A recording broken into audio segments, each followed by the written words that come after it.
estábamos un poquito embobados con el tema de la carátula, la nueva carátula, que en fin, hay opiniones de todos los gustos.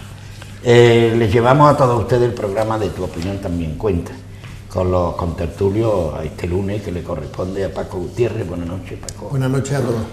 José Luis Rodríguez, buenas noches, José Luis. Hola, ¿qué? Buenas noches a todos. Y Juan Miguel Rodríguez, buenas noches, Juan Miguel. Pues buenas noches a todos.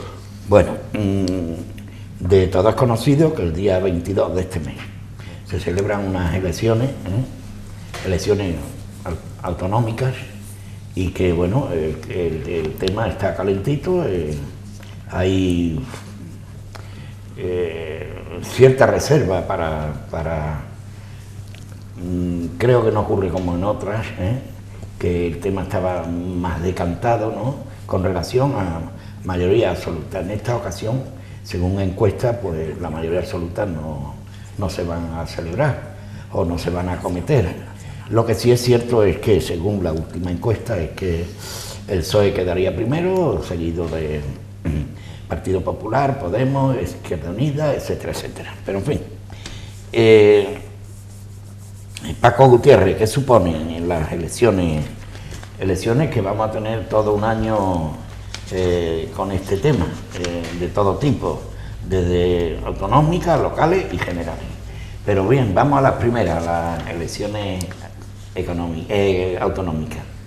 Las elecciones autonómicas van a marcar no solo el calendario, sino que van a marcar, yo creo que en general, la política en el país, porque si se cumplen las previsiones de las encuestas, del barómetro de la Universidad de Granada, de más barómetros de la cadena SER, del País, del Mundo, de ABC y de todo el mundo ha hecho su tarea, pues se va a producir una dispersión importante del voto, lo que va a hacer que aparezca un parlamento arcoíris, con lo que eso supone en cuanto a con quién gobernar o con quién no gobernar.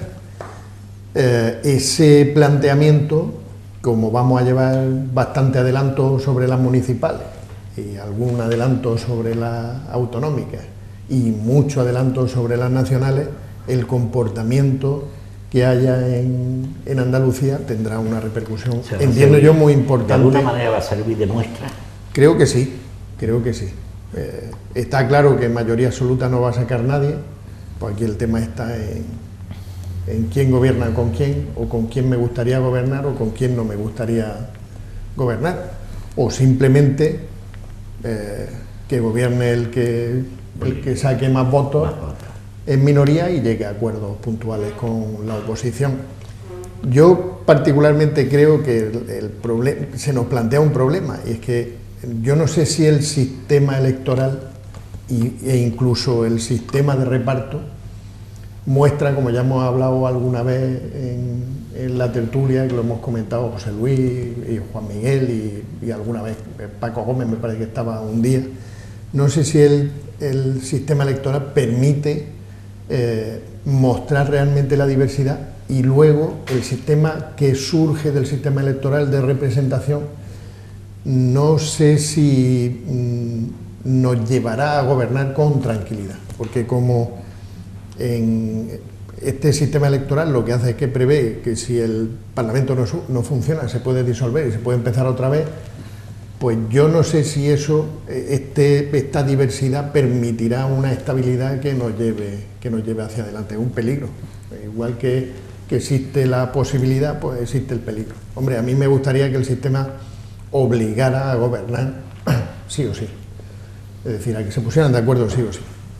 Somos un país que no está acostumbrado a aceptar las opiniones de los demás y se ve todos los días. Esta mañana ha habido un ejemplo muy importante en la Comunidad de Madrid. Cada uno opina una cosa y sale el sol por antequera, como decimos aquí abajo. Y a mí me gustaría que el sistema obligara a los partidos sí o sí a gobernar, a ponerse de acuerdo, porque yo entiendo que es la mejor manera de gobernar. Lo que sí es cierto, José Luis, es que queda mucho por hacer. La gente busca esa estabilidad y no se dan por lo menos sobre el papel, ¿no? A lo mejor, una vez que vienen las elecciones y negocian, pues consiguen un pacto serio, un pacto para gobernar y para gobernar bien y resolver problemas. Problemas que de por sí ya Andalucía, que los tenemos propios, se aumentan también con la crisis que no están resueltas, ni mucho menos. Pero me gustaría, José Luis, que expresara tu opinión sobre esta encuesta, qué puede suceder. Claro, es jugar un poco adivino, ¿no? Pero para eso estamos, ¿no? ¿Qué puede suceder si, por ejemplo, no sale esa mayoría absoluta y se llega a un pacto de gobernabilidad? ¿Qué puede suceder para lo que en realidad es la política? Buscar el bien de la ciudadanía, de hombres y mujeres que se mueven en nuestra comunidad.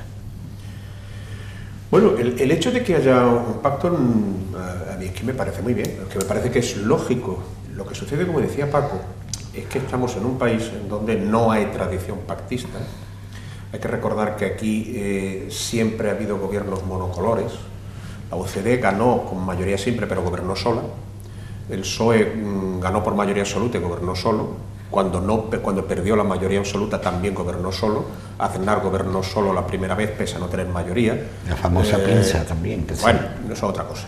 Y Zapatero sus dos mandatos los hizo sin mayoría absoluta y también gobernó solo. Es decir, curiosamente aquí las tres mayorías absolutas del PSOE y la mayoría absoluta del PP tienen la lógica de gobernar solo, pero todas las demás legislaturas ha habido gobiernos en minoría y nunca ha habido ningún pacto, ni siquiera el pacto de legislatura, no ya el pacto de gobierno, sino digamos que lo que luego se dio en llamar la aritmética variable. Por lo tanto, este es un país que no tiene tradición de pacto. Y cuando hay pactos, los pensadores, los creadores de opinión, se dedican a ametrallarlo.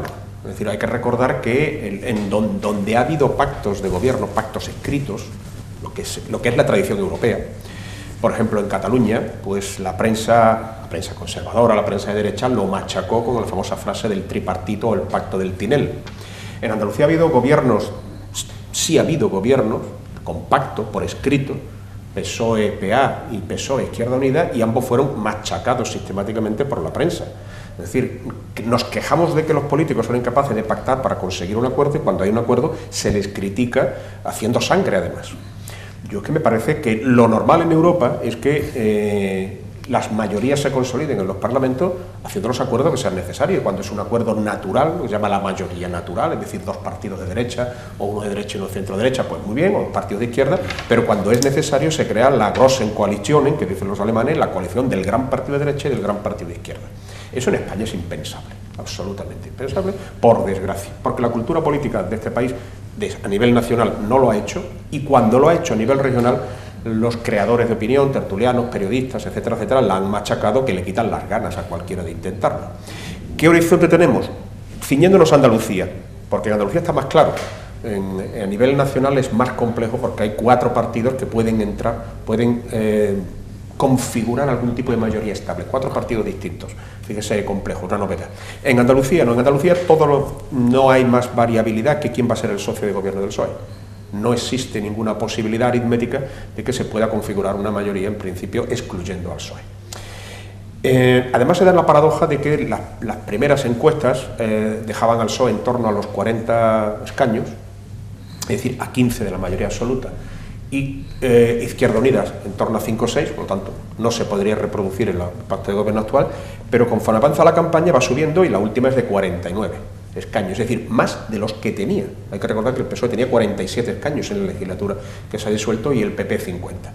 Ya hay encuestas, la de Metroscopia le da 49, es decir, a 6 de la mayoría absoluta, es decir, exactamente lo mismo que le da Izquierda Unida. Esa misma encuesta. Otra variable que pudiera haber, pues la que todo el mundo está pensando, pero todo el mundo sabe que va a ser imposible, un acuerdo con Podemos. Bien, Podemos a nivel nacional no parece que esté proclive a ningún tipo de acuerdo con nada, especialmente después de dedicarse a hablar de la casta. Sería una incongruencia, pactar con la casta. Entonces se les cae todo el discurso. Se quedan sin discurso porque no tienen más discurso que abjurar de la casta. Por otro lado, en Andalucía tienen el problema que la convocatoria de elecciones le ha pillado con el pie cambiado. Deprisa y corriendo han tenido que configurar una candidatura con una candidata autoproclamada y que al final ha tenido que consolidar deprisa y corriendo mediante un pacto en un unas candidaturas que, a decir de quien las conocen, no soy yo, a decir de las que conoce, es cuanto menos complejo, porque representan a personas que vienen de movimientos muy de la izquierda, incluso de la izquierda urbana, no precisamente rural. Con lo cual, ahí donde menos cultura de pacto hay, todavía. Es la izquierda que no pacta, porque es la izquierda que se fracciona una y mil veces, que ahora están en una plataforma, pero ¿qué es eso? Una plataforma, no es un partido. Por lo tanto, ahí tenemos otro problema. Otro elemento interesante y novedoso es la irrupción, y digo irrupción más que otra palabra, de Ciudadanos. Ha entrado con una fuerza enorme, de ser un partido que en las europeas en Andalucía no tocó bola. Los votos que llevaron a sus 2 eurodiputados son votos fundamentalmente catalanes y madrileños. Con el resultado de Andalucía no hubiera conseguido absolutamente nada, y claro, todas las encuestas le dan una presencia razonable para un partido joven, entre 6 y 10 escaños, según las distintas encuestas. Por lo tanto, ese es un elemento que, digamos, le puede dar un poquito de pimienta a la Cámara, habida cuenta de que Ciudadanos, en principio, dice tener una vocación pactista. De hecho, intentó acordar y pactar con UPyD, y fue la cerrazón de Rosa Díez la que impidió crear esa plataforma conjunta, que eso sí que hubiera hecho dolor de cabeza a ambos partidos, a PP y a PSOE. Pero la cerrazón, la presencia de Rosa Díez, que al final le ha salido mal la jugada, porque Ciudadanos le ha sobrepasado y le está cada vez sobrepasando más. Es increíble. Bueno, digamos que el electorado castiga ciertos comportamientos, y el comportamiento prepotente de Rosa Díez, un partido que es absolutamente minoritario, pues la gente no ha entendido muy bien por qué se ha negado a llegar a un acuerdo con alguien que es su mímesis, es igual. Bueno, no lo ha entendido. A mí lo que me sorprende mucho, y no me lo creo las encuestas, es el resultado de Izquierda Unida. No me lo creo, aparte de que lógicamente todos sabemos que las encuestas... El descenso tan enorme. Se cocinan, bien. Izquierda Unida es verdad que ha perdido mucho, va a perder votos por la irrupción de Podemos, pero Izquierda Unida tiene un voto consolidado de la izquierda, por ejemplo, la izquierda rural. Izquierda Unida tiene mucha más presencia que Podemos. Podemos es un fenómeno absolutamente urbano. Fuera de las ciudades grandes, Podemos no es nada, no existe, ni tiene calado, ni su mensaje le suena a nada. Además, Podemos ha dicho una serie de cosas sobre el PER y sobre tal que ha asustado al electorado rural. O sea, no tiene nada que hacer Podemos. Mi interés es que Izquierda Unida sí tiene presencia en el mundo rural. Y en el mundo urbano tiene unas élites intelectuales muy consolidadas y, sobre todo, mucha presencia sindical. Yo comprendo que cuando se hace una encuesta no se va preguntando a las puertas de la fábrica, es una encuesta telefónica y se le pregunta al que en ese momento está en su casa, en el teléfono, que muchas veces no suele ser el que está trabajando en astilleros, ¿no? Yo creo que no, que ahí Izquierda Unida va a mejorar notoriamente sus resultados, no va a sacar 4 ni 6 escaños, va a sacar más, y yo me alegraré mucho, lo digo honestamente. Creo que sería una pérdida para la democracia andaluza que Izquierda Unida volviera a los tiempos de cuando se quedó a 4 o 5 escaños, la de la pinza, cuando el fracaso de la pinza le llevó a perder 2/3 de sus escaños. Yo creo que Izquierda Unida ha hecho un buen trabajo, sigue haciendo un buen trabajo. Creo que es una izquierda bastante consecuente y que merece tener una buena presencia en el Parlamento, y creo que la va a tener. Y luego está el hundimiento del PA, que no termina de levantar cabeza, y un hecho que no aparece en la encuesta, y yo no sé si es que le preguntaron, que es Vox. Vox sí tiene bastantes referencias en ciertos mundos urbanos, fundamentalmente, de la derecha más clásica. Ciudades también tiene. En ciertas ciudades, tiene presencia en Sevilla, tiene en Cádiz, tiene en Málaga, ciudades grandes, y sin embargo no ha aparecido. No sé si es un problema técnico de la encuesta o que no ha llegado al 1% donde se refleja, pero es muy raro. Yo creo que ahí la encuesta esta también tiene ese fallo, que no contempla a alguien que sí va a aparecer, no sé si para sacar escaños, como es Vox. Y eso es lo que tenemos. Al final tendremos que gobernar con lo que hay, pero la presidenta ha dicho que ella no va a entrar, de hecho no ha hablado nada de pactos, se niega. Dice que a ella le preocupan los problemas de la gente, que quiere hablar de los problemas de la gente, de las soluciones a los problemas de la gente, y dice que de pactos hablen otro. Y la única vez que se ha pronunciado ha sido en negativo, diciendo que no voy a pactar con quien maltrata a Andalucía, en referencia al PP, ni con quien, no me acuerdo qué frase utilizó, y con referencia a Podemos. Es la única vez que ha dicho algo en el sentido de no pactaré con los demás no ha dicho nada. Está muy centrada en su campaña, y se nota que le va bien, porque la subida en la precampaña no es normal que en los 15 de precampañas suba 8 escaños. Juan Miguel, la introducción, digamos, a borbotones de la ciudadanía a través, a lo mejor no es así, ¿no?, a través de grupos como Podemos y Ciudadanos. O sea, se le ha dado la posibilidad al ciudadano de a pie de que haga política. Han truncado eso que se vienta muchísimas veces, la muerte del bipartidismo, y en estas elecciones puede de alguna manera ser efectivo. Hombre, el bipartidismo, si se acepta como tal, como dos fuerzas, dos exponentes dentro del pensamiento nacional, el centro derecha y el centro izquierda, PSOE y PP, pues evidentemente hay otras dos fuerzas que tratan de ocupar, si no ocupar esos espacios, por lo menos restar votos de esas dos candidaturas. Y eso a mí me da que pensar, no es una idea mía porque la he oído, de que habrá una solución a lo Il Gatto Pardo, ¿no?, que cambiaremos para que todo siga igual. O sea, que aunque es verdad que no va a haber, porque no se va a necesitar. Eso es una frase muy española, aquí todo se cambia para que todo siga igual. Es siciliana o italiana, pero bueno, se aplica, es la sal de muchos platos. Pues en el caso nuestro, como bien lo ha ilustrado José Luis, pues ha habido ocasiones en que los partidos mayoritarios que han ganado las elecciones no han necesitado un gobierno de minoría y no ha pasado nada, se ha agotado la legislatura y punto, ¿no? Pero aquí puede darse el caso que los dos partidos protagonistas, los dos partidos clásicos de nuestra y mayoritarios, pues hagan un entente en silencio. Y unos acuerdos puntuales, ¿no? Unos acuerdos puntuales. Exactamente, que el PP puede, cuando Susana Díaz, que evidentemente es la líder mejor presentada de todos los candidatos, pues llegue a presentar su programa de gobierno, ellos se abstengan y ya está, y sale elegida. Por mayoría simple, en segunda vuelta pues saldrá elegida, ¿no? Y a cambio, ¿qué habrá? Pues hay alguien que dice que las capitales andaluzas, los socialistas se abstendrán y las conservarán el Partido Popular. Lo que pasa es que aquí en estas elecciones, aparte del resultado en sí, los partidos para las próximas, sobre todo las generales, ¿no?, y las municipales, ¿por qué no decirlo?, ¿no? Porque hay ciudades de gran categoría como Barcelona, como Madrid, Valencia, Sevilla, ¿no? Esto ya no los resultados en sí, sino también esos acuerdos que pudieran salir, de alguna manera pueden afectar digamos, al movimiento en las próximas elecciones, sobre todo en las generales, ¿no? Hombre, Andalucía es una comunidad un poco peculiar, siempre ha ido como un poco a contracorriente, hasta en las últimas elecciones que daba por victorioso al Partido Popular y sin embargo se dio la vuelta en el último momento. Hay que tener en cuenta también que en la encuesta última el volumen de indecisos, no de abstención, sino el volumen de indecisos es muy alto también.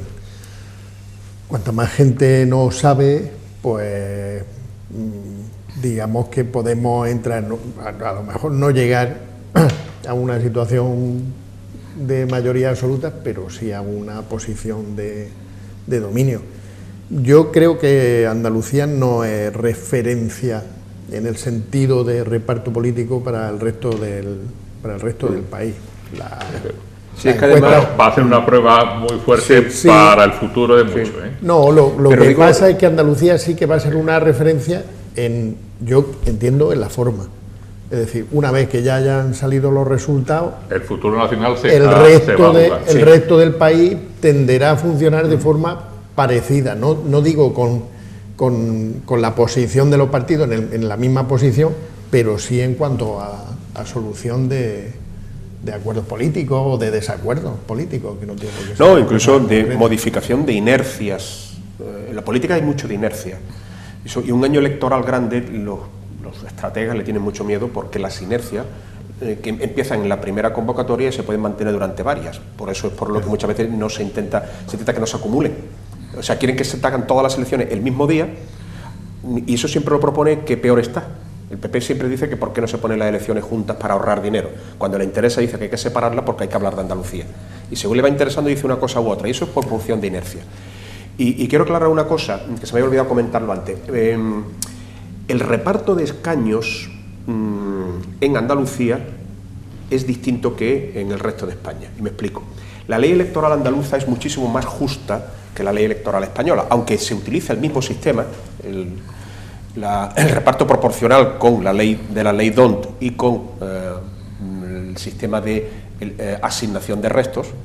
La dinámica matemática es la misma, pero resulta que en Andalucía se llegó a un acuerdo de que ninguna provincia tuviese más del doble de escaños que la menor. La más poblada, que es Sevilla, no podía tener nunca más del doble que la menos poblada, aunque la triplique en población, Sevilla respecto de Huelva.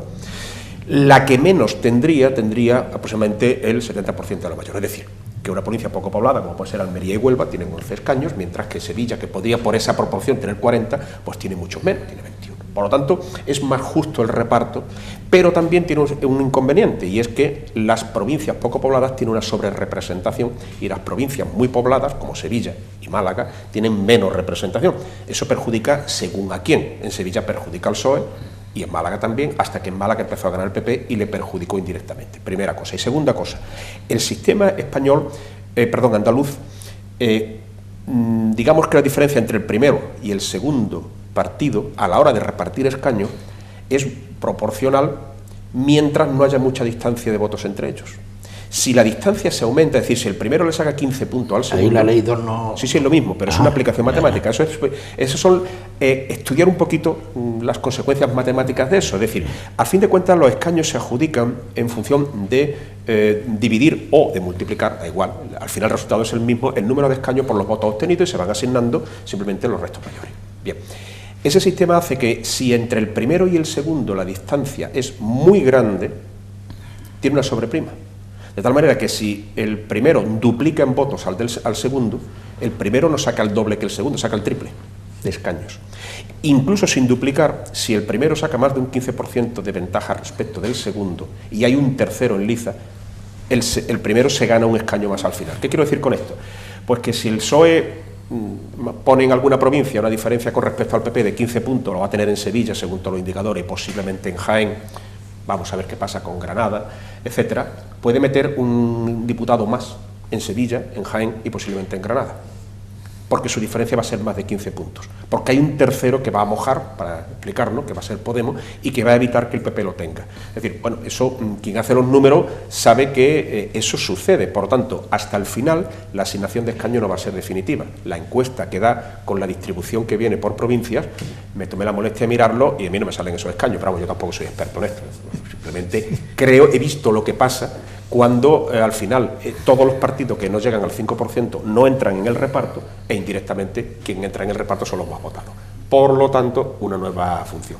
Y luego, respecto de la influencia, yo creo que sí, que los resultados andaluces van a afectar a todos los resultados de las elecciones. Van a afectar a las municipales, porque recordemos que en las municipales el partido más votado es el PP.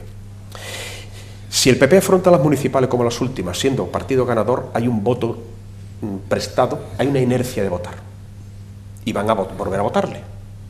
Si el PP afronta las municipales 2 meses después de unas andaluzas en las que ha perdido, si pierde contundentemente, mucho votante del PP no va a votar al PP en las municipales.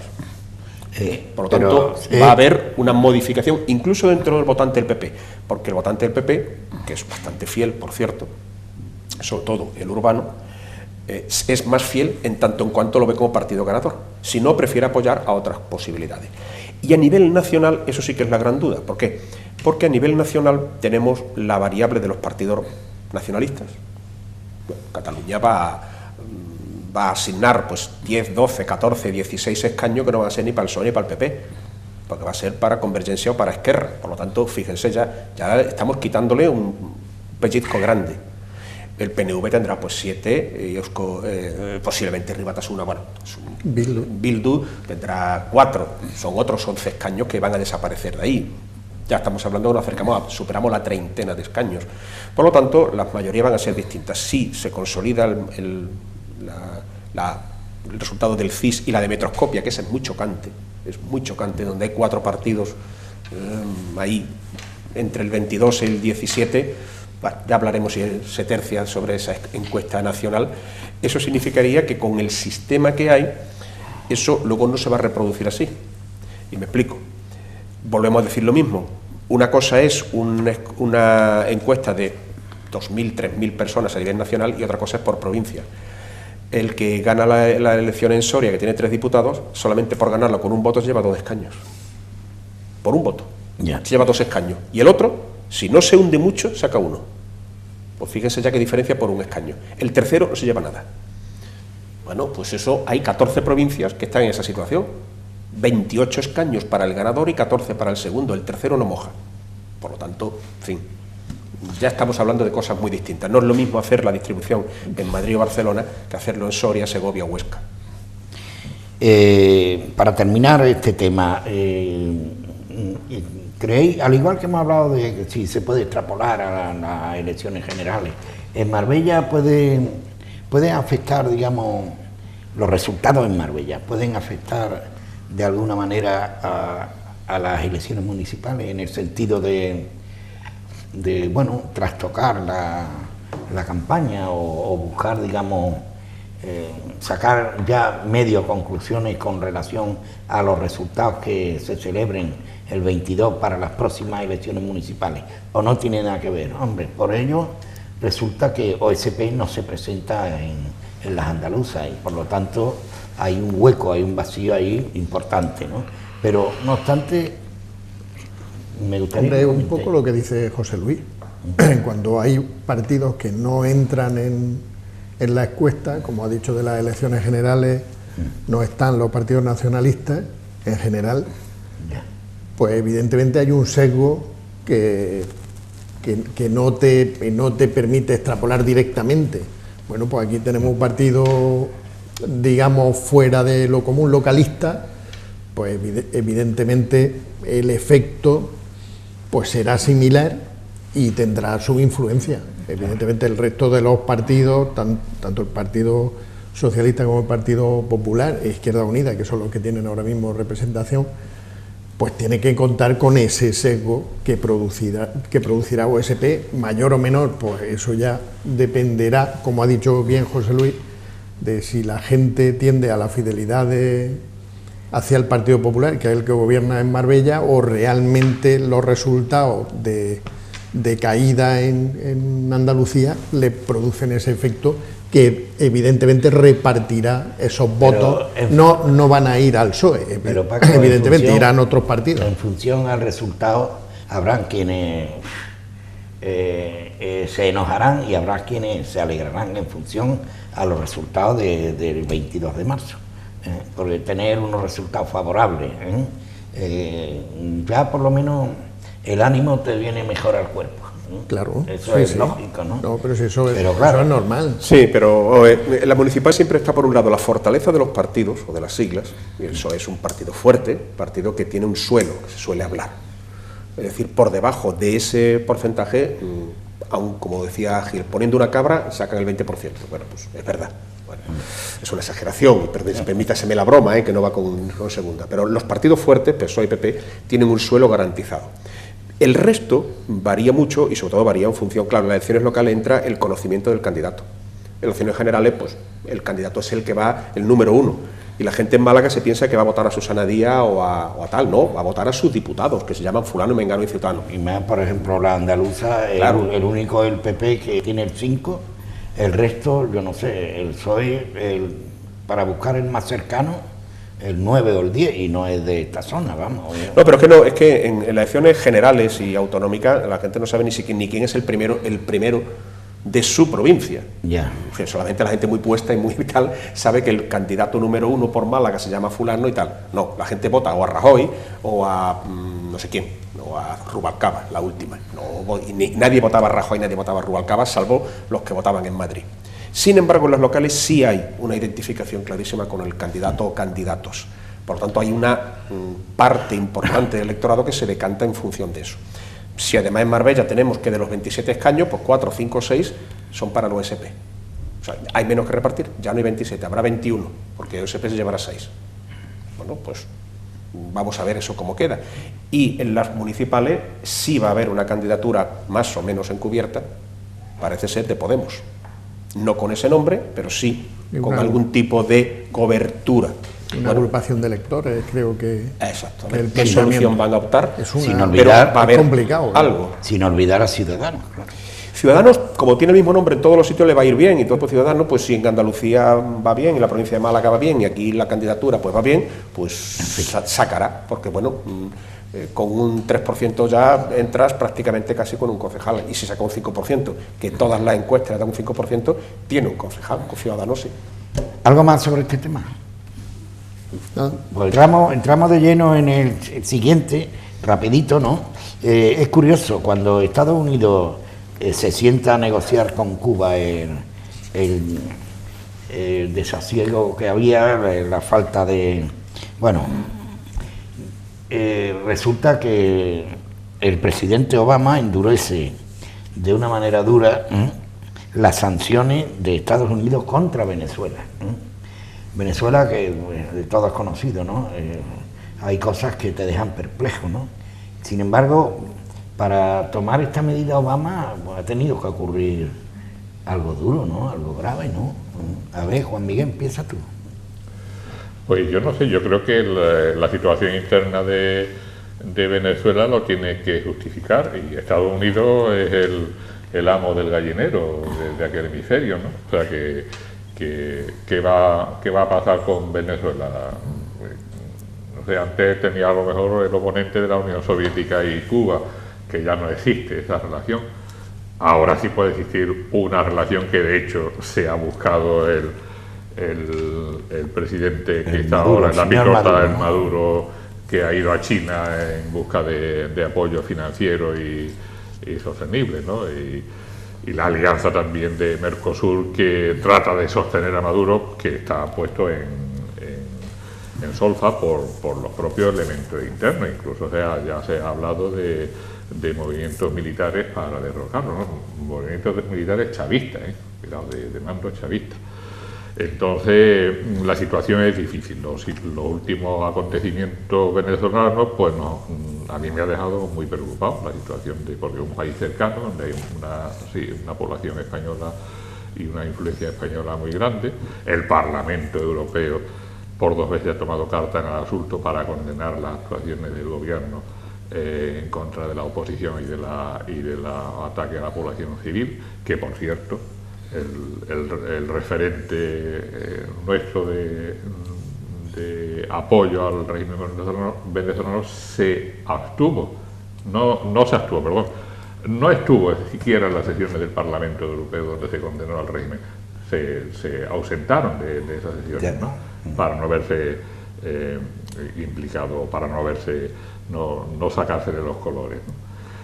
Pues bueno, esa situación hace que Estados Unidos tenga que, por lo menos por decencia política, ¿no? Porque si cuando se está disparando a la población civil, un régimen ya pierde toda autoridad, ya pierde todo apoyo internacional, y los países fuertes tienen que llamarle la atención por lo menos, ¿no? E imponerle sanciones a un pueblo que, fíjate tú, que se tira a lo mejor 20 horas para poder alcanzar un litro de leche si lo alcanza, o una pastilla de jabón, porque está desabastecido totalmente. Hay una llamada internacional a la alianza esta de Mercosur para que mande urgentemente bienes a Venezuela, porque hay un riesgo grande de que pase lo peor en ese país, ¿no? Entonces, claro, Estados Unidos tiene, aparte de esa autoridad que siempre ha tenido en América Latina, ahora tiene el Obama, que es premio Nobel, tiene la autoridad moral de llamar al orden a ese régimen, ¿no? Seguramente los intereses... Y ponerle las zancadillas y ponérsela y que se caiga. No, cuando Obama hace esto es porque los intereses económicos de Estados Unidos pues se verán afectados. Aparte el mayor comprador de petróleo venezolano solo es Estados Unidos. Venezuela no vende petróleo porque es un petróleo carísimo para las refinerías, según dicen, ¿no? que es de muy mala calidad, ¿no? Y el mayor comprador son las petroleras de Estados Unidos, que serán también las que están sacando allí el petróleo. Bueno, José Luis, ¿tú qué dices de esto? Bueno, Estados Unidos ya había creado antes el llamado eje del mal, y entonces se arroga el poder de decir a quién le da el palo y a quién la zanahoria. Eso es tan antiguo como Monroe, de la doctrina Monroe, aquella que decía América para los americanos, le faltó añadir para los americanos del norte. Excluyó a Inglaterra, España, Francia para ellos controlar, de tal forma que en Estados Unidos es muy habitual el dicho de que América del Sur es el patio trasero, una frase muy americana, ¿no? Bueno, pues en este caso ha sacado a Cuba más o menos de la lista de estados perversos y ha incluido a Venezuela. El problema está en lo siguiente, por lo tanto no hay nada nuevo bajo el sol, sigue igual, pero lo novedoso es que si consigue que se equipare a Estado, no sé si terrorista o que financia el terrorismo, eso puede tener unas repercusiones internacionales, porque ese reconocimiento significaría que no solamente sería Estados Unidos, sino más países los que tendrían fuertes limitaciones a acuerdos de cualquier tipo con ese país. En segundo lugar, las medidas, Estados Unidos ya había tomado medidas contra Venezuela. Lo que pasa es que eran medidas de carácter simbólico que afectaban a la clase dirigente venezolana. Y la verdad que la clase dirigente venezolana que está en Estados Unidos es la oposición. La oposición en Venezuela es la gente adinerada, la alta burguesía, que tiene sus intereses en Miami, viven en Miami, tienen casas en Miami y tienen sus cuentas en Miami. Por lo tanto, digamos que al régimen chavista el bloqueo de cuentas en Estados Unidos no le afectaba para nada. Tiene las cuentas en otro sitio, en las Islas Antillas Holandesas, por ejemplo. Por lo tanto, esa medida afectó poco. Lo que sí le puede afectar, como bien decía Juan Miguel, es el tema del petróleo. Estados Unidos va a dar orden o va a prohibir que sus compañías compren petróleo venezolano, como hizo durante 40 años con Cuba, que prohibió incluso a los ciudadanos americanos comprar nada de Cuba. Lo cuento como anécdota que a mí me incautaron. Yo entré en Estados Unidos, venía de Cuba, había comprado una caja de puros para regalar y se la quedaron. Y yo no entraba a Estados Unidos, hacía una escala técnica, y la aduana, un negrazo enorme, me lo quitó. Yo dije, bueno, pues que la aproveche, que lo fume usted bien. Todos sabemos perfectamente que comprar un habano como tal, en Estados Unidos está prohibido, aunque todos fuman puro habano, incluyendo los senadores. Dicen que no, que es tabaco dominicano. Bien, ¿van a hacer ahora lo mismo? Pues es complicado, porque las compañías ahí tienen mucho dinero invertido. ¿Lo van a hacer ahora en que Estados Unidos ha incrementado muchísimo la producción propia a través del fracking? Y sus compañías están sacando un petróleo barato dentro de Estados Unidos mediante el fracking. Claro, es el único momento donde lo pueden hacer, que pueden no necesitar ese 7% que le aporta Venezuela. ¿Qué nos va a afectar a nosotros? Pues si esa limitación se hace extensiva, pues las empresas españolas que trabajen en Venezuela serán penalizadas como hicieron con las empresas españolas que trabajaban en Cuba. Porque hay que recordar que la ley Helms-Burton no solamente penalizaba a las empresas americanas, sino a todas las empresas del mundo. Se permiten legislar sobre todo el mundo.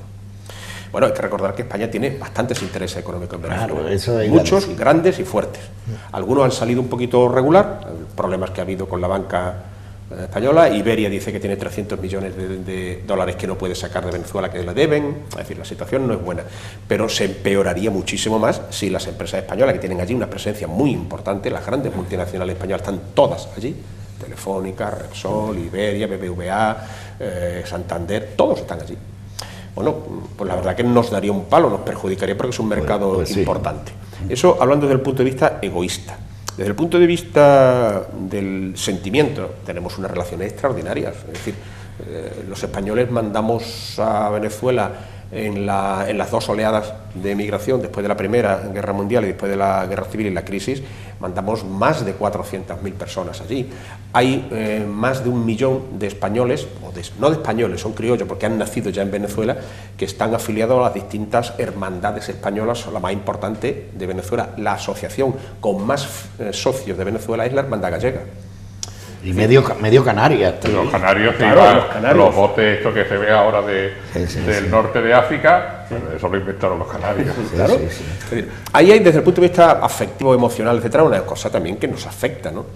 Y luego, desde el punto de vista democrático, hombre, Venezuela no es un modelo democrático, pero hombre, puestos a, Estados Unidos también podía plantearle a algunas naciones con las que tiene excelentes relaciones, que bueno, que no son modelos democráticos precisamente, y se pueden señalar muchas, se pueden señalar muchas con las cuales América tiene una excelente relación. No, solamente cito a Arabia Saudí. Es decir, pedir democracia a Venezuela, siendo socio con Kuwait o con Arabia Saudí, es una sorna, no suena bien. En fin, no, Estados Unidos no puede dar clase de democracia en ningún sitio del mundo. Es verdad que es una gran democracia, pero no ha exportado democracia. Europa, por lo menos, en ese ellos se la tiene quedan, la democracia mejor, se la quedan para ellos. Sí, lo hacen muy bien, y además tienen un modelo democrático no exportable. El modelo americano es impensable en Europa por múltiples razones.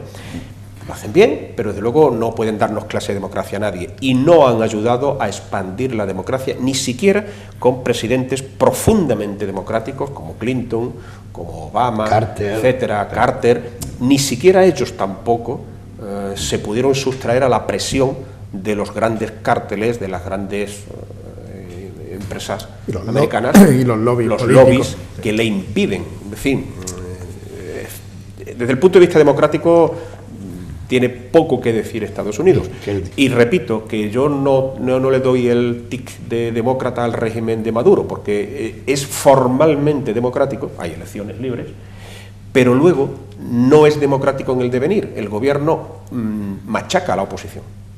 Es como si nosotros hiciéramos elecciones cada 4 años y luego el resto nos machaquen. A mí me recuerda a Gil, pero salvando todas las tal. Gil era democrático en el sentido que llegó al poder por vía democrática, luego nos machacó, a la oposición nos machacó a todos, de una manera u otra. Me recuerda un poco, porque además es igual de folclórico. Chávez, Maduro tiene menos gracia, ¿no?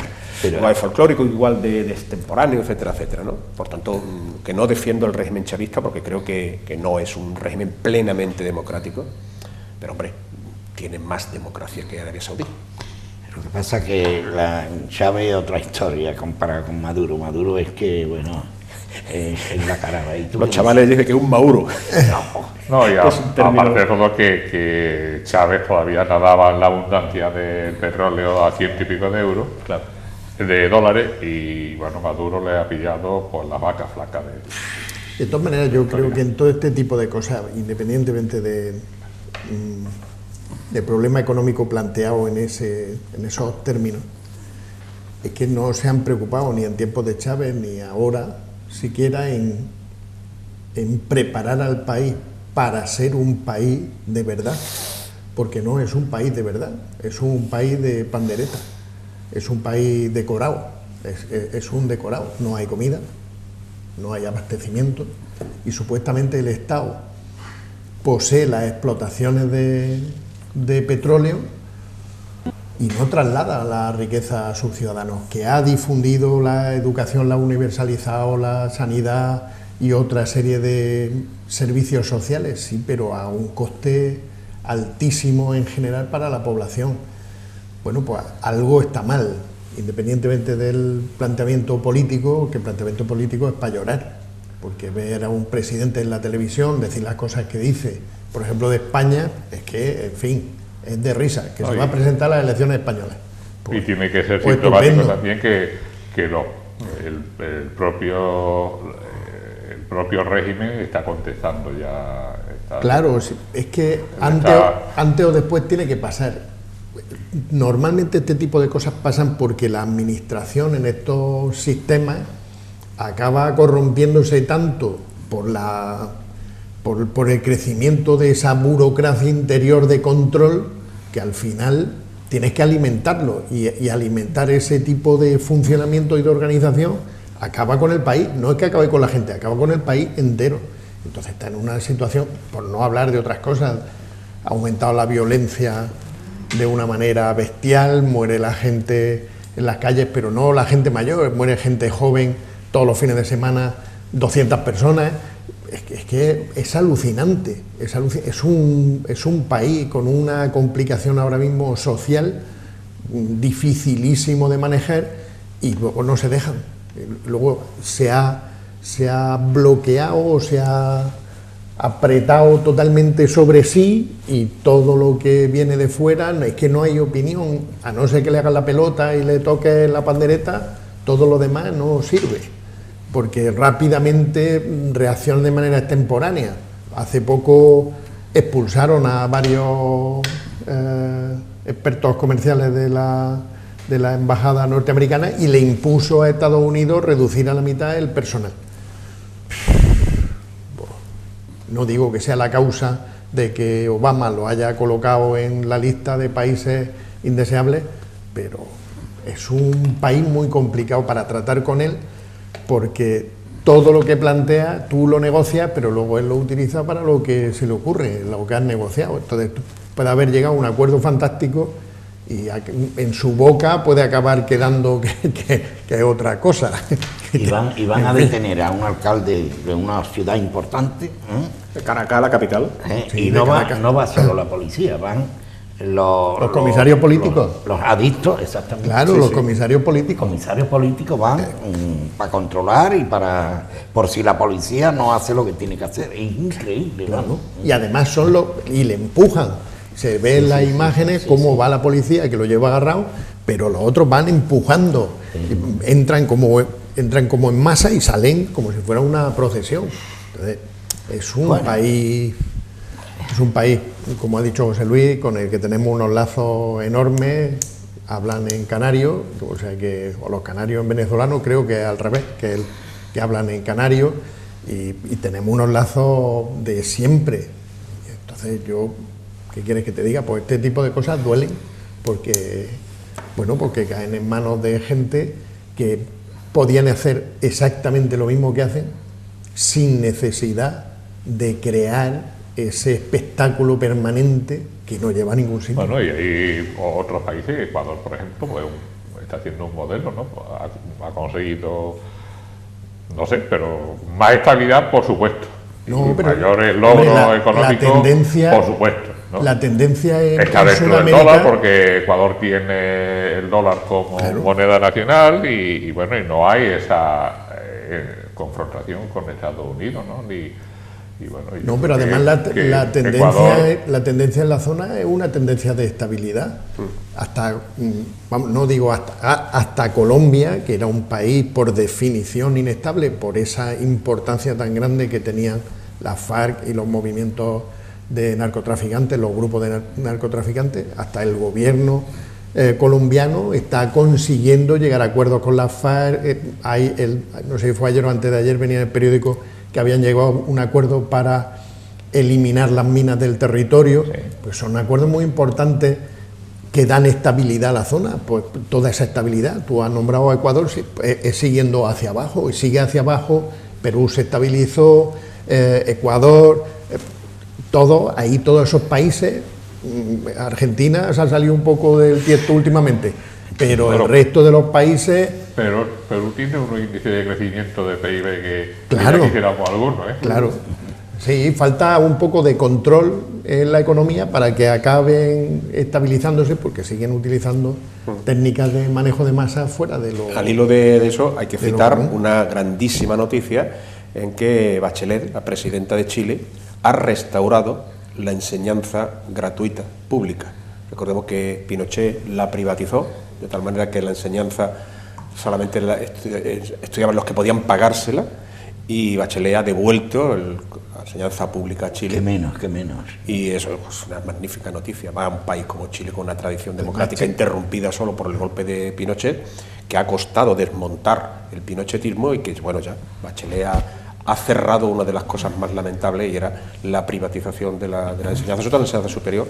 Y es verdad que es un país muy europeo en el planteamiento de su funcionamiento, mucho más que a lo mejor que algunos de los que están en la Unión Europea. Hay muchos pueblos en el sur de Chile que han sido trasplantados desde los Alpes austriacos o bávaros allí, son ciudades alemanas. Bien, vamos a entrar en el tema nuestro. Vamos a comenzar con la cuestión de la escolarización, que estamos en ello, estamos en tiempo, y sobre todo aprovechar que tenemos aquí a dos directores de colegio, ¿no? Que pueden llevar mayor información. Al presidente de la Comisión de Escolarización de Marbella. Y presidente de la Comisión de Escolarización. Del invento. Comisión de Escolarización. Del invento de escolarizar 20.000 zagales. Y como siempre, cada año que que llega este momento y tenemos la posibilidad de darle la información, pues cómo no, ¿por qué no? José Luis, una pregunta. Desgraciadamente Marbella es el primer año que va decreciendo la población, siempre hemos ido aumentando. Este año tenemos menos habitantes empadronados que el año pasado, porque ha sufrido un pequeño bajón. ¿Eso afecta a la escolarización? Quiere decir, las necesidades de plazas escolares son menores por la falta de... o eso no tiene nada que ver. No, sí tiene que ver, pero paradójicamente, pese efectivamente a haber descendido la población censada, no ha descendido la población escolar cuando sería lo lógico. Y no ha sido así fundamentalmente porque ha habido una entrada, sobre todo con el curso empezado, de bastante gente. Hemos tenido que escolarizar más de 400 chicos con el curso empezado, es decir, desde que se matricularon en septiembre hasta ahora hemos matriculado casi 400 chicos en primaria y secundaria, porque son gente que vuelven a Marbella, vienen a Marbella, pero que no son inmigrantes, son gente que vienen bastante de Estepona, de Cataluña, etcétera, es decir, gente que ha venido a Marbella por lo que sea, o han vuelto a Marbella, etcétera. De tal manera que ahora mismo, el año que viene, vamos a tener más niños y más unidades en total, muy poco. Una en 3 años, dos en primero y primaria y uno en primero. Eso es decir, poco, el incremento es poco, pero sí, curiosamente vamos a tener más oferta educativa, más unidades que el año pasado. ¿De niños pequeñitos? De todo. Sobre todo de niños pequeñitos, porque normalmente los que ya están escolarizados ya están, por lo tanto no se cuenta, ¿no? La oferta nueva, que siempre se dice, es para empezar, para entrar, es decir, niños de 3 años. Porque hay que recordar que en Andalucía la escolarización empieza a los 3 años, en otras comunidades empieza a los 5. Andalucía en ese aspecto también está por delante. Eso complica más las cosas. Claro que las complica mucho, son muchos miles más, ¿no? Pero bueno, en Andalucía se apostó hace tiempo por la escolarización plena a partir de los 3 años y se ha conseguido. Es decir, tenemos todos los niños de 3 años que quieran, los padres, porque no es obligatoria. 3, 4, 5 años no es obligatorio, pero no es obligatorio para el padre o la madre, sí es obligatorio para la administración. Es decir, que el padre puede llevarlo o no, pero si decide llevarlo, la administración le tiene que dar una plaza y le te garantiza una plaza. Tiene que buscarle plaza. Sí. Entonces, pues no hay plazas. No es obligatorio escolarizar a los niños, pero la administración sí tiene que garantizar una plaza si el padre quiere escolarizar. ¿Y ahí se da situación normal o van a haber plazas de no va a haber problema. El problema que tenemos ahora mismo, afortunadamente, la construcción del colegio Vargas Llosa ha resuelto en parte ese problema. Sigue existiendo el problema, es decir, va a haber plazas para todos, hay unidades para atender a todos los niños, etcétera, etcétera. Sigue existiendo el problema de que todavía hay centros que cuando en la época de apertura hubo que crear unidades, esas unidades, claro, si tú ya estás en el colegio no te van a echar. No, tú estás en el Antonio Machado, pues, no sé, pues en el Miguel de Cervantes. El Miguel de Cervantes tiene algunas unidades de más, o el Santa Teresa. Se abre un colegio nuevo, tú no vas a sacar a los niños de Santa Teresa para llevártelo al colegio nuevo. Algún listo podría pensarlo, de hecho yo se lo he oído a alguno, ¿no? Tú ya estás en Santa Teresa, tú no lo vas a cambiar, ese chaval ya termina. Si los padres quieren, ya termina en el Santa Teresa. Entonces el Santa Teresa tiene pues unidades de más, tiene 2 líneas y a veces 3, habiendo aulas vacías arriba en el Vargas Llosa, pero hombre, no vamos a estar los niños cambiando, los niños lo que quieren es estabilidad y terminar donde empezaron, entran con 3 añitos y salen con 12, están 9 años en el mismo colegio. Entonces, habrá ese tema que esperemos que en el futuro podamos resolverlo y que los centros, según van creciendo los niños, vayan desapareciendo esos aulas de más, y entonces, pues si un colegio de 2 líneas, tenga 2 líneas, 2 primeros, 2 segundos, 2 terceros, 2 cuartos, etcétera. No tenga 2 primeros, 2 segundos, 3 terceros, 2 cuartos, 4 quintos, no, cosas así, ¿no? No sé si me explico. Eso es un reto que tiene que resolver Marbella. Y otro reto es la oferta de secundaria. Se resuelve el problema de primaria, pero en secundaria hacen falta más plazas, hace falta un instituto más en Marbella y uno en San Pedro. Así, a bote pronto, sin más. Pueden ser útil ampliar el de La Chapa, a lo mejor habría que ampliar el de Nueva Andalucía, pero edificio de nueva construcción, los 2 núcleos necesitan un instituto, pero bueno, de 3 líneas, bien. José Luis, la ampliación San Pedro se necesita un instituto.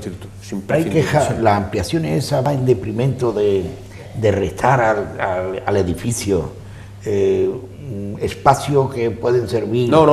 Cuando digo de ampliación, digo lo que se llaman los aularios, que en algunos sitios se hace, decir que se construyen aulas nuevas. Se puede ocupar parte del patio del recreo, el rincón, pero no. Lo que hemos hecho hasta ahora ha sido la chapuza de quitarle espacios comunes para convertirlo en aula. Eso no es una ampliación, eso es un Tetris, eso es un encaje.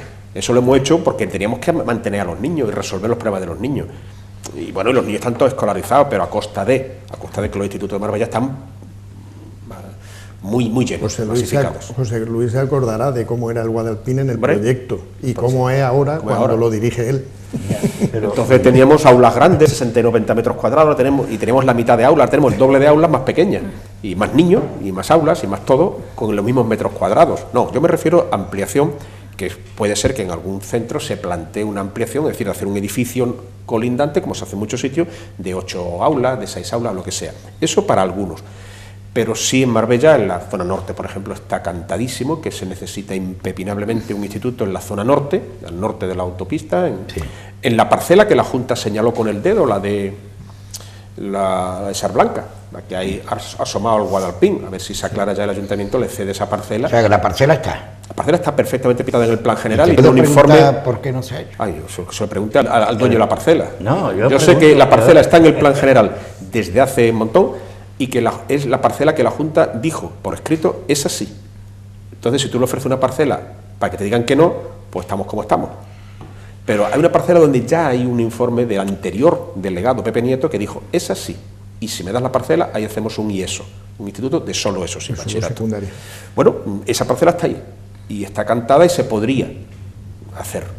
Y en San Pedro, pues al sur de San Pedro es una cosa evidente que hace falta. Y ahí andan en un lío sobre la parcela. El ayuntamiento ha ofrecido una parcela. Yo pensé que esa parcela era posible, pero ahí estamos. No sé exactamente bueno, supongo que la disponibilidad de presupuestos será el problema más serio. Pero José Luis, ¿no se contempla nada, ningún instituto politécnico para Marbella? Es que ahora mismo están muy en cuestión los politécnicos y de todas maneras también ha cambiado ahora la ley de FP ha cambiado. Bueno, hay un proyecto de ley que reforma la FP en Andalucía. Si eso contempla, que posiblemente contemple la especialización de volver a lo que se llamaban los politécnicos, es decir, un instituto grande con muchos ciclos de FP, eso se empezó ya a hacer. Se hizo una prueba de los famosos 16 centros tipo que se iban a hacer, se hicieron 8, uno en cada provincia, hay que hacer otros 8, uno en cada provincia, y se ha parado. Ese es un tema que existía en la antigua Ley General de Educación, luego desaparecieron, se pensó que todos debían ser IES, y ahora hay quien plantea volver a ese modelo.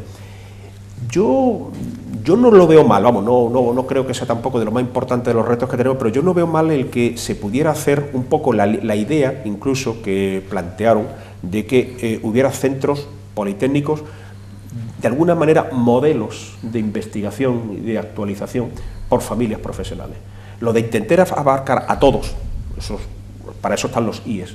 Yo sería partidario de que hubiera, si se va a hacer el politécnico, que fueran por familias profesionales, que era un poco lo de los centros integrados, donde se daba formación profesional reglada, ocupacional, para adultos, todas las modalidades de formación profesional, por las especialidades, donde hubiera lo mejor, lo más novedoso, lo más moderno, las últimas tecnologías, profesores además que no fueran solo funcionarios, sino personas del mundo laboral que pudieran ir allí a enseñar. Va un poco por ahí, ¿no? Por ahí va el modelo. El modelo va por ahí. A ver, ¿en qué va a quedar al final? Marbella, por ejemplo, de todas maneras, cuente con una escuela oficial, el tipo Bellamar, para formar personas para la hostelería, con cientos de hoteles que tenemos en 25 kilómetros, pues no sería mala idea. Vamos a ver qué pasa con el Bellamar. Tengo curiosidad. Hay una cosa de la que tenemos un poco de defecto, sobre todo en San Pedro, en comparación con Marbella, que es la oferta de ciclo formativo, sobre todo de grado superior.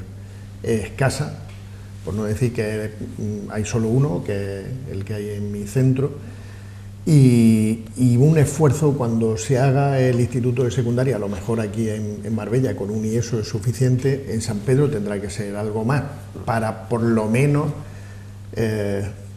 utilizando una expresión de Marcelo, el jefe de planificación, esponjar un poco los centros ahora mismo que están saturados, por ejemplo el Guadaiza o el Vega de Mar, que han tenido que utilizar espacios comunes, y este año al Vega de Mar se le han construido aulas en el porche del patio, pues esponjarlos de manera que se pueda aumentar la oferta de formación profesional básica, que es fundamental, que parece una tontería, pero que es fundamental, y que es la parte de abajo, la más básica, y ofertar por la parte de arriba un grupo de ciclos formativos de grado superior que complementen a los de Marbella o incluso que repitan algunos de los que hay en Marbella de manera que sea posible atender las necesidades de la población. No es fácil. Yo repetir no soy partidario. Yo creo que los ciclos superiores han de ser comarcales o provinciales porque son superiores, son rango universitario. No puede tener todos los pueblos tener el ciclo de administración. ¿Lo tiene Río Verde? Pues mire usted, en toda la comarca nadie debería tenerlo porque es que además son alumnos mayores que se pueden desplazar y que además tienen transporte escolar gratuito. Es decir, la Junta les paga el transporte escolar. Entonces sería razonable. Hay doble. Por eso digo que en San Pedro debería de haber pues los ciclos que no están en Marbella, que hay muchos muy necesarios y que tienen un futuro, tienen empleabilidad. Poner lo que ya tengamos aquí, me encantaría que se hiciera un mapa racional. Hombre, en San Pedro... En función también de la empleabilidad. Claro, eso es muy importante. En San Pedro cuando existía la antigua formación profesional, había otra formación profesional de grado superior, de segundo grado, que ahora mismo no existe como ciclo formativo de grado superior, que era la de aire acondicionado, la de frío y calor, que ha quedado en ciclo formativo de grado medio. Entonces, hay necesidad porque hay demanda, no es que no haya demanda, hay demanda, pero no hay oferta de plazas en San Pedro. Y el centro de secundaria es, imprescindible. Hay que aclarar una cosa para los que nos están oyendo, que hemos empezado a hablar de la FP, pero que el mes de la escolarización, que es este mes de marzo, no es para la FP. Efectivamente. No se confundan. Tienen todo el mes de marzo para ir a los centros de infantil, primaria, secundaria y bachillerato. Para la FP no, eso se hará después. Lo digo para que todos los padres que quieran matricular a sus niños, pedir plaza en cualquier centro público concertado, sean de esos niveles. ¿Desde qué tiempo a qué tiempo? Todo el mes de marzo. Todo el mes de marzo. Todo el mes de marzo estarán abiertos los institutos, colegios, para atender las solicitudes. La formación profesional, no. Lo digo, pues ya apareció uno de esta mañana en mi centro. No, eso vendrá después. Ya tendrán su plazo. Te digo que, por ejemplo, en la hostelería, yo lo observo en el caso nuestro, hay una cantidad de puestos intermedios que están siendo ocupados por personas que muchas veces lo que necesitan son diplomas de la propia Junta de Andalucía, ¿no? Capacitado ha hecho un curso acelerado o lo que sea y capacitado para hacer algo. Pero si hubiera una enseñanza arreglada, yo que sé, de paisajista, de masajista, de informático, tantos puestos que necesita hoy la hostelería o los complejos, y bueno, si hay un centro que se dedica a dar títulos oficiales para eso. La formación profesional es que es un tema muy gordo y profundo. Tuve masajista que eso, que te aporta un diploma de un claro, curso que ha hecho de 30 la días. Formación profesional, como ha dicho José Luis, tenía 3 patas. Y en la anterior ley, en la que se supone que se va a remover o que se ha removido, la teoría era que se hubiera desarrollado no solo los ciclos formativos de los que nosotros hablamos, sino que los propios módulos profesionales que están dentro de cada ciclo formativo, que son las asignaturas, hubieran tenido una, sí, la acreditación. Una acreditación, es el sistema europeo. Es decir, que fueran iguales que la formación ocupacional o que la no reglada, de forma que todo el mundo tuviera títulos homologables. Pero eso se quedó a media y se ha quedado a media. Yo he asistido a reuniones y tal, y iba por el camino que tú dices, Juan Miguel. Las familias profesionales se les pusieron delante los ciclos, los últimos ciclos, los ciclos LOE, que los ciclos LOE lo que pretendían era atender, pues eso, paisajistas, especialistas en, no sé, en maquillaje funerario, que parece una chorrada. Bueno, pues es una profesión. Claro. Bueno, pues todo ese tipo en la rama sanitaria igual, el uso, el tratamiento de conservación de cadáveres, pues son aspectos que se podrían haber desarrollado, han ido quedando ahí. Y claro, la FP tiene esa profundidad de que te tienes que adaptar a las necesidades del mercado. Entonces, tú no puedes reglar una profesión y a los 3 meses a lo mejor ha desaparecido, porque desaparecen los puestos de trabajo. Y sin embargo, es posible que se necesiten 5 nuevas que no da tiempo a arreglar.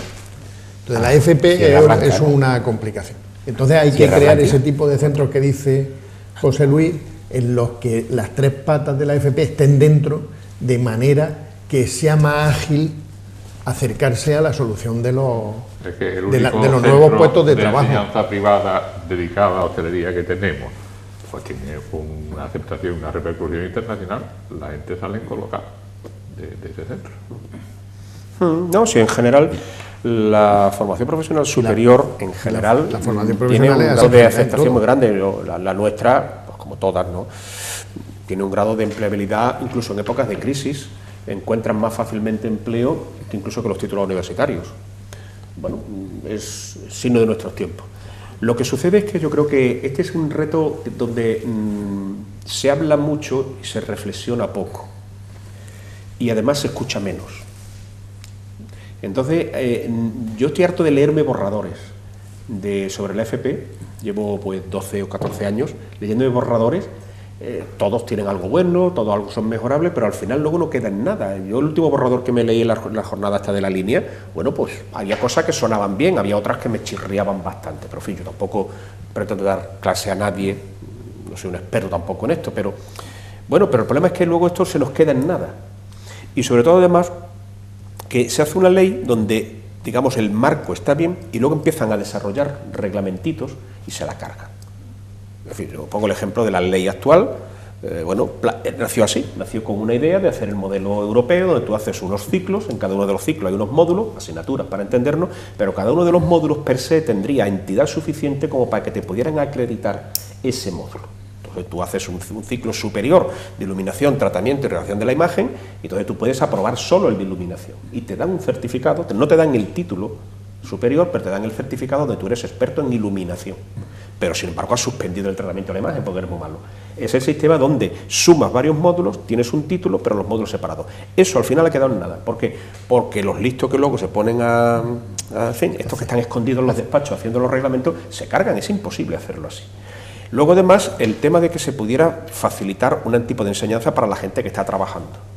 Bueno, al final se ha hecho inviable, porque las pegas que se ponen, sobre todo de carácter de horario, etcétera, etcétera, pues hacen inviable que alguien lo pueda hacer. El tema de que la formación profesional, el concepto fundamental es formar personal especializado para desempeñar su labor. Da igual el nombre que tenga, lo que se pretende es eso. Pero ya saben los cortijos, no, yo soy de la reglada, yo soy funcionario de educación, no, yo soy de la ocupacional, yo soy de trabajo. ¿Qué más da? Si lo que tenemos que es formar gente, vamos a juntar, vamos a crear sinergias para hacerlo. Una idea que sale en la nueva ley, que me parece buena. Tenemos 300 institutos de FP en Andalucía. Todos están trabajando en jornada de mañana. La inmensa mayoría están cerrados por la tarde.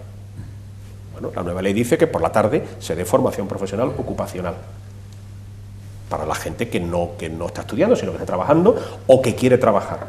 Bueno, pues es que son instalaciones públicas, mantenidas con fondos públicos, pues que se abran por la tarde, que contraten a profesores distintos para trabajar por la tarde. Pues ya verás que eso que está en la ley le van a encontrar pegas.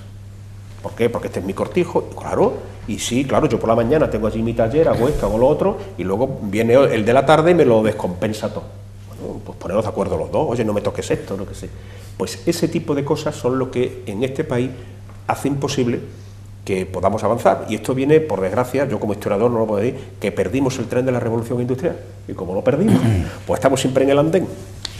Bien, hasta aquí llega el programa.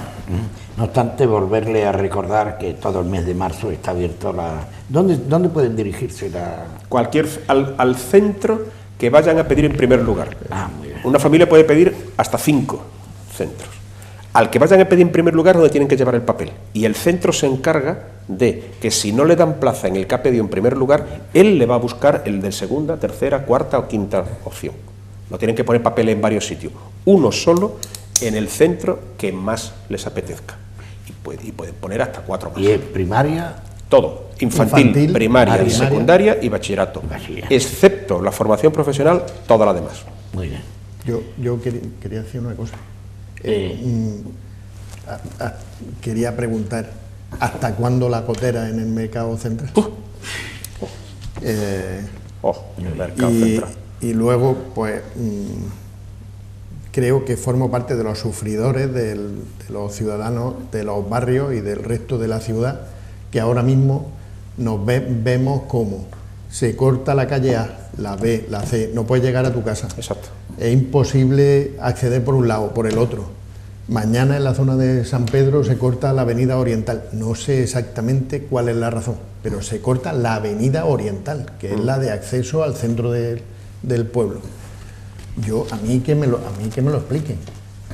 Y como ayer fue el Día Internacional de la Mujer, yo creo que un recuerdo y un homenaje a las mujeres en general por el trabajo que hacen, que yo creo que la OIT lo resumió muy bien el otro día. Hay una brecha salarial del 17%. Si se le aplicara a su salario, su preparación, su formación, la calidad de su trabajo y el tiempo que le dedican, deberían ganar un 2% más que el hombre, y sin embargo ganan un 17% o menos. Conseguirán llegar a esa igualdad. Y en eso, claro, nosotros tenemos que aplicar también. La anécdota que has dicho de lo de las obras es curioso, porque yo estuve 30 y tantos minutos bloqueado desde donde yo vivo, donde yo trabajo. No pude salir de donde yo vivo, a la parte norte, que está al norte de la autopista, y trabajo al sur, porque todas las salidas estaban cortadas a la vez. No estaban asfaltando todas a la vez, por lo tanto no era culpa de los obreros, era de quien ha decidido cortar. Y cortar, hay que recordar que la comunicación norte-sur entre Marbella son calles de dirección única para arriba o de dirección única para abajo. Sí. Bueno, pues si usted quiere asfaltar, corte una que sube y una que baja, y deje una que sube y una que baja funcionando. No, cortaron por la mañana todas las de bajar y dejaron abiertas todas las de subir, con lo cual, claro, si yo una de dos, o me metía por dirección prohibida a riesgo de tener un accidente o una multa, o me quedé 32 minutos atascado esperando que alguna solución nos diera. Al final la solución fue pues la rotonda de la estación de autobuses, el atasco monumental, etcétera. Nadie planifica un poquito y decir, bueno, si yo voy a asfaltar, voy a ir cortando por fase, es decir, que el ciudadano pueda moverse. Porque luego mis amigos me dijeron que por tu barrio hicieron una escabechina donde nadie podía ni entrar ni salir. Es que hemos estado así una semana y pico, todavía no se ha terminado. Bueno, y que le pregunten a los vecinos de la Avenida Independencia, que son mis vecinos de al lado, que llevan 2 meses con la calle desmontada entera. Bueno, ya la han abierto. Lo cierto es que la han abierto ya. ¿La han abierto ahora que hay elecciones? La han abierto ahora. Está bien. Paco Gutiérrez, gracias. De nada. José Luis Rodríguez, A vosotros. gracias. Gracias a vosotros. Y Juan Miguel Rodríguez, muchas gracias. Que no vamos a ver el debate. Bueno, que es feliz. Ahora vamos a ver. Y a ustedes las gracias por seguirnos. Buenas noches y hasta la próxima. No he querido decir nada más. Pero ahora la